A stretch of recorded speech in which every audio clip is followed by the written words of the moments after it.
नमस्कार मित्रांनो, the G K zone Marathi या चॅनलमध्ये आपले स्वागत आहे.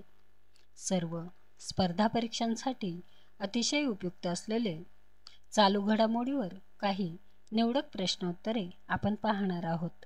चला तर सुरू करूया. महाराष्ट्र राज्यात श्रम भागीदारीत महिलांचे प्रमाण किती टक्के आहे? महाराष्ट्र राज्यात श्रम भागीदारीत महिलांचे प्रमाण 40% आहे.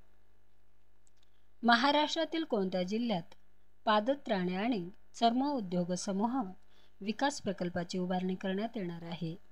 महाराष्ट्रातील रायगड जिल्ह्यात पादत्राणे आणि चर्म उद्योग समूह विकास प्रकल्पाची उभारणी करण्यात येणार आहे. 77व्या लोकार्नो चित्रपट महोत्सवात पार्दो आला कॅरिरा पुरस्काराने कोणाला सन्मानित करण्यात आले आहे? 77व्या लोकार्नो चित्रपट महोत्सवात पार्दो आला कॅरिरा पुरस्काराने शाहरुख खान यांना सन्मानित करण्यात आले आहे. केंद्रीय कॅबिनेट सचिवपदी कोणाची नियुक्ती करण्यात आली आहे?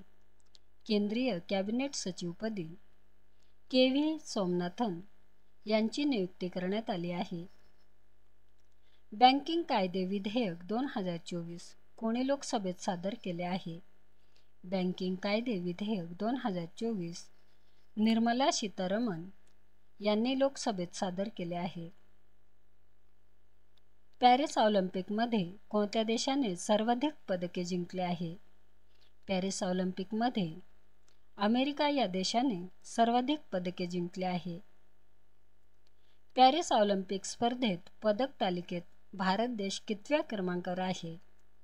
पॅरिस ऑलिम्पिक स्पर्धेत पदक तालिकेत भारत देश 71व्या क्रमांकावर आहे. पॅरिस ऑलिम्पिक स्पर्धेत भारताने एकूण किती पदके जिंकली आहेत? पॅरिस ऑलिम्पिक स्पर्धेत भारताने एकूण 6 पदके जिंकली आहेत. गुजरात साहित्य अकादमीचा कवी नर्मद पुरस्कार कोणाला जाहीर झाला आहे? गुजरात साहित्य अकादमीचा कवी नर्मद पुरस्कार बाबा भांड यांना जाहीर झाला आहे. पॅरिस ऑलिम्पिक स्पर्धेत भारताचा कुस्तीपटू अमन शेरावतने कोणते पदक पटकावले आहे? कांस्य पदक पटकावले आहे. भारतीय लष्कराचा पर्वत प्रवाह हा सराव कुठे सुरू आहे? भारतीय लष्कराचा पर्वत प्रवाह हा सराव लडाख येथे सुरू आहे. देशातील पहिले ग्राईन एटीएम कोणत्या राज्यात लॉन्च करण्यात आले आहे? देशातील पहिले ग्राईन एटीएम ओडिशा या राज्यात लॉन्च करण्यात आले आहे. सर्वात हलके फ्रंट हार्ड आर्मर असलेले बुलेट प्रूफ जॅकेट कोणत्या संस्थेने विकसित केले आहे? सर्वात हलके फ्रंट हार्ड आर्मर असलेले बुलेट प्रूफ जॅकेट DRDO या संस्थेने विकसित केले आहे. जागतिक जैवइंधन दिन कधी साजरा केला जातो? जागतिक जैवइंधन दिन 10 ऑगस्ट रोजी साजरा केला जातो. भारताचा ज्युनियर पुरुष हॉकी संघाच्या मुख्य कोचपदी कोणाची नियुक्ती करण्यात आली आहे? भारताच्या ज्युनियर पुरुष हॉकी संघाच्या मुख्य कोचपदी PR श्रीजेश यांची नियुक्ती करण्यात आली आहे. भारत आणि बांगलादेश सीमेवर देखरेख करण्यासाठी कोणाच्या अध्यक्षतेखाली समिती नेमण्यात आली आहे? IPS रवी गांधी यांच्या अध्यक्षतेखाली समिती नेमण्यात आली आहे. काकोरी रेल्वे कट सुवर्ण महोत्सवाचे उद्घाटन कोणाच्या हस्ते करण्यात आले आहे? काकोरी रेल्वे कट सुवर्ण महोत्सवाचे उद्घाटन योगी आदित्यनाथ यांच्या हस्ते करण्यात आले आहे. पॅरिस ऑलिम्पिक समारोप सोहळ्यात मनू भाकरसह कोणाची भारताचा ध्वजवाहक म्हणून निवड करण्यात आली आहे? मनू भाकरसह PR श्रीजेश यांची भारताचा ध्वजवाहक म्हणून निवड करण्यात आली आहे. भारताची महिला कुस्तीपटू विनेश फोगट हिला पॅरिस ऑलिम्पिक स्पर्धेत किती ग्रॅम अतिरिक्त वजनामुळे कुस्ती स्पर्धेत अपात्र ठरवले आहे? 100 ग्रॅम अतिरिक्त वजनामुळे कुस्ती स्पर्धेत अपात्र ठरवले आहे.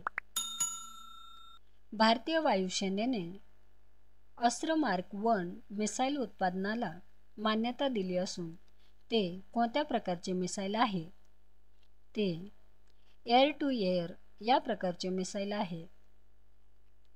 तिमोर लेस्ते देशाचा सर्वोच्च नागरी सन्मान ग्रेट कॉलर ऑफ ऑर्डरने कोणाला सन्मानित करण्यात आले आहे?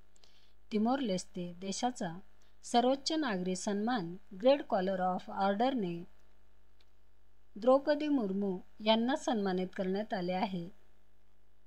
नव्या कर प्रणालीत किती लाख रुपयापर्यंत वार्षिक उत्पन्न करमुक्त असणार असल्याची घोषणा केंद्रीय अर्थसंकल्पात केली आहे. नव्या कर प्रणालीत 7.75 लाख रुपयापर्यंत वार्षिक उत्पन्न करमुक्त असणार असल्याची घोषणा केंद्रीय अर्थसंकल्पात केली आहे. मुंबई क्रिकेट असोसिएशनच्या अध्यक्षपदी कोणाची निवड झाली आहे? मुंबई क्रिकेट असोसिएशनच्या अध्यक्षपदी अजिंक्य नाईक यांची निवड झाली आहे. देश आणि विदेशातील प्रमुख वैद्यकीय मान्यवरांचे आंतरराष्ट्रीय संमेलन कोठे आयोजित करण्यात आले होते? देश आणि विदेशातील प्रमुख वैद्यकीय मान्यवरांचे आंतरराष्ट्रीय संमेलन चेन्नई येथे आयोजित करण्यात आले होते. उदार शक्ती 2024 युद्ध सराव कोणत्या दोन देशांदरम्यान आयोजित करण्यात आला होता? उदार शक्ती 2024 युद्ध सराव भारत आणि मलेशिया या दोन देशांदरम्यान आयोजित करण्यात आला होता. रेफत अहमद यांची कोणत्या देशाच्या सरन्यायाधीशपदी निवड झाली आहे? रेफत अहमद यांची बांगलादेश या देशाच्या सरन्यायाधीशपदी निवड झाली आहे. मित्रांनो, चॅनल आवडला असेल तर प्लीज नक्कीच सबस्क्राईब करा, व्हिडिओ लाईक करा. धन्यवाद.